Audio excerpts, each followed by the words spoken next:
Hello, welcome to Wrangell St. Elias National Park. My name is Elizabeth Schaefer and I'm a general ranger here. Behind me you can see the white ice of the Root Glacier coming down the valley. Today I'm going to talk a little bit about what you need to do to be prepared to take a hike on the glacial surface.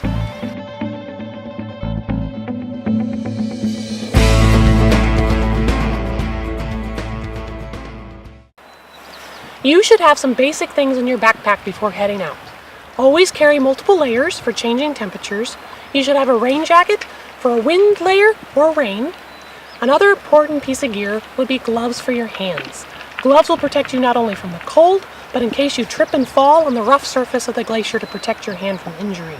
Some people really like to have trekking poles as they will hike, and so that's also another good idea. The most important piece of gear that you need to bring with you, though, are your crampons. The National Park Service highly recommends that you bring crampons to hike on the glacier. You need to supply your own and bring them with you. The surface of the glacier here, at low elevations, is snow-free. That means when you're out on the glacier, you're walking straight on ice.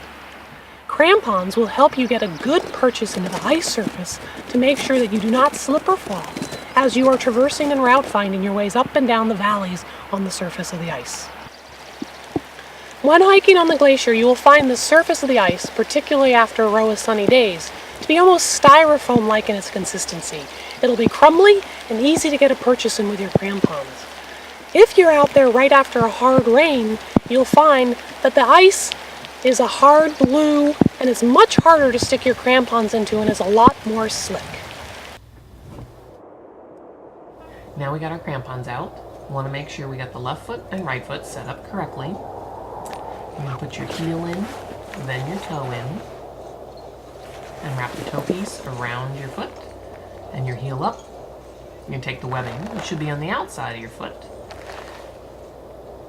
and run it through the toe piece and back to the inside and loop it through.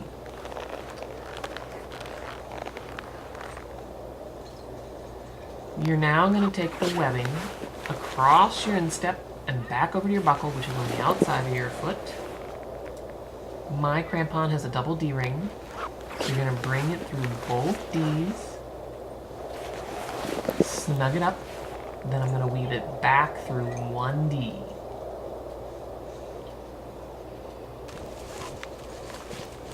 You're going to want to get it good and snug and then need to get the slack out of your webbing and tighten it up.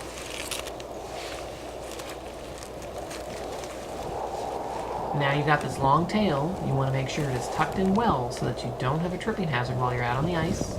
If it's long enough, you can bring it all the way around and tie it in. Mine is too short, so I'm just going to weave it through the webbing on my toe and get that loose end out of my way.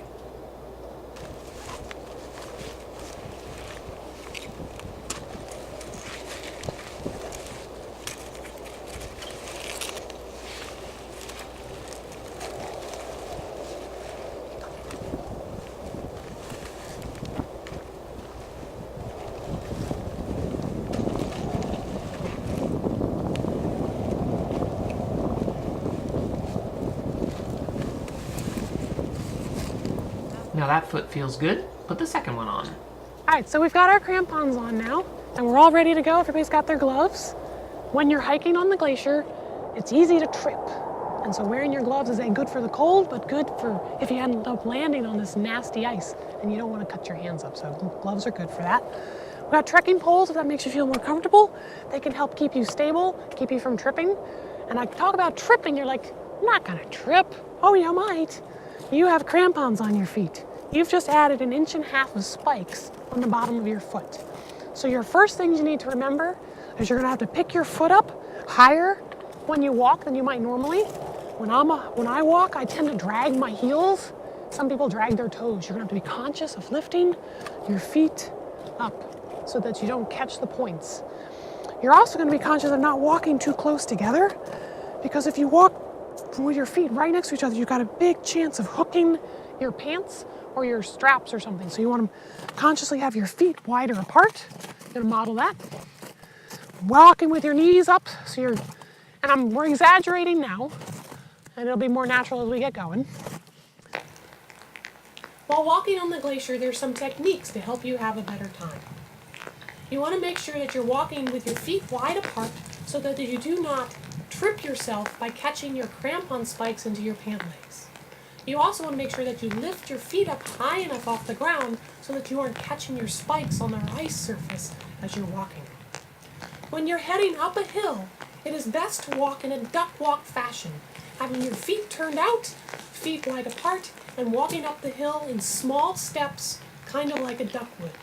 Your center of gravity will probably fall back, and you'll be in a slight squat. That is the same idea that you will want to use for coming down a steep hill. Body of gravity is lower, your feet are wide apart, and your feet are pointed out. Small steps to duck walk down the hill. So when we walk up a slope, if you're walking up a steep mountainside, people tend to go onto the balls of their foot and just use part of their foot to climb up a rock or dirt slope. In crampons, we want all of our points in the ice at all times. That's what's giving us our support and our stability. So even if we're going up something steep, we're coming back down something steep, all points are in the ice. None just on the toe or just the heel. So even if you're side hilling, you might have to bend your legs a little weird. So we're going to walk up this hill, and the process of walking up a steep hill or back down it is to duck walk. You're going to have your feet wide apart at an angle. You might drop your hips a little bit depending on how steep it is to have your body weight over with your feet. We're just going to walk up the hill in an exaggerated moments. So I got my trekking poles for stability, and we're going to head up the hill. Y'all ready? All right.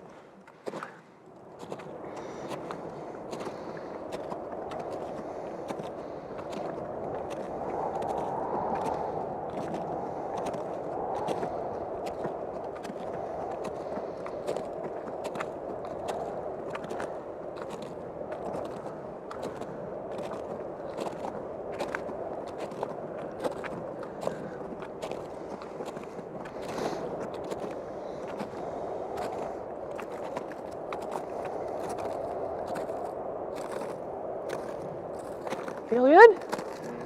All right. So when you go down a hill, same idea. Sometimes we'll hit this slope isn't so steep, but we'll practice the technique here, so if you're on a steeper slope, it makes sense. You're gonna walk down the hill, same duck walk, but you have to drop your hips so that your weight is here. So on a super steep hill, it'll give you a lot of stability, but that's how you wanna walk down a hill. So the same duck walk, all points in and back down.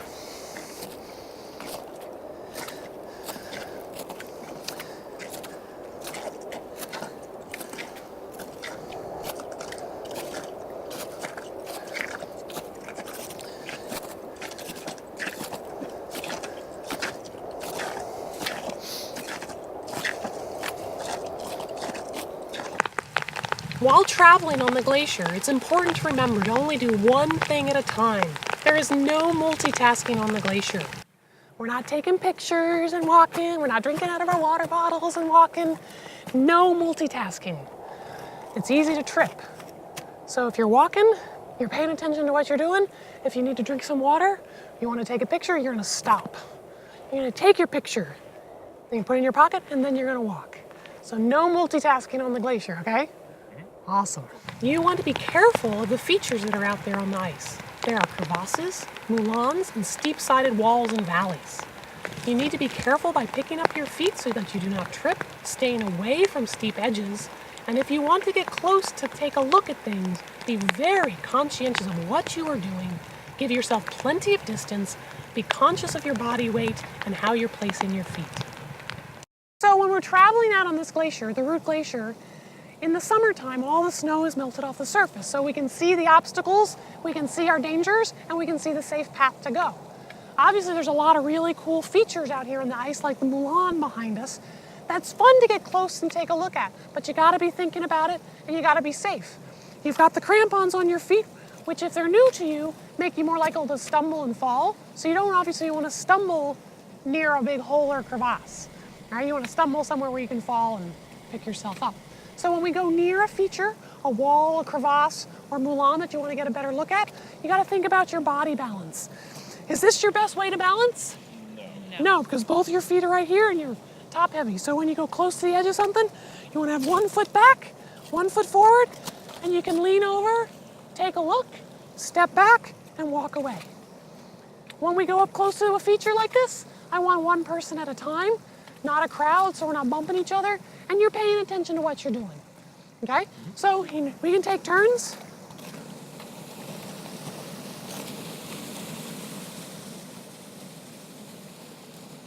And get a little better look.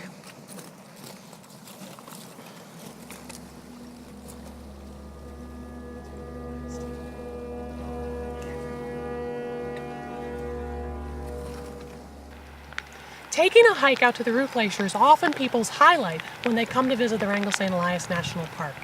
I hope the information that I gave you today will help you to have a fun and enjoyable experience. Enjoy your national parks!